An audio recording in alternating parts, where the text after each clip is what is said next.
A new report released this week shows young people not old enough to even get a job or a driver's permit are experimenting not just with alcohol and pot, but harder drugs like cocaine, even heroin. The National Institute on Drug Abuse surveyed thousands of students as young as 8th grade to gather data on what they're doing when their parents aren't around. Correa is live in our newsroom with some of the surprising numbers. Carlos. And good afternoon to you. There's a lot to digest in this report, and there does seem to be some good news. Drinking, cigarettes, and prescription drugs may be slowly going out of style among kids, but marijuana use among 8th, 10th, and 12th graders is holding steady, and there are other serious concerns. 5 years.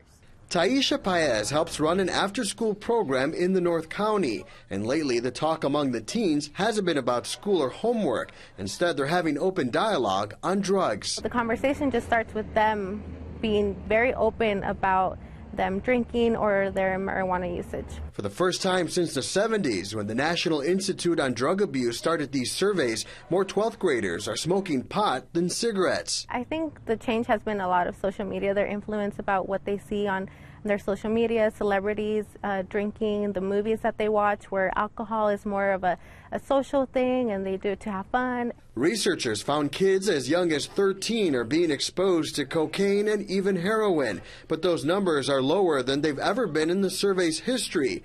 Marijuana use among those same 8th grade students also dropped 15% from last year. The survey shows the key contributing factors to teens using drugs are access and availability. As it becomes more available in communities, for example, more retail alcohol outlets, more prescriptions of prescription drugs, marijuana dispensaries, the overall access increases and more friends and family have access to it as well. The North Coastal Prevention Coalition keeps track of marijuana use in the county among teens ages 12 to 17. It's seen a slow increase since 2009, and some community leaders worry it will only grow once recreational pot starts getting sold in stores. The transition years are key times, especially for teachers and parents as kids transition into middle school and then into high school and then also into college.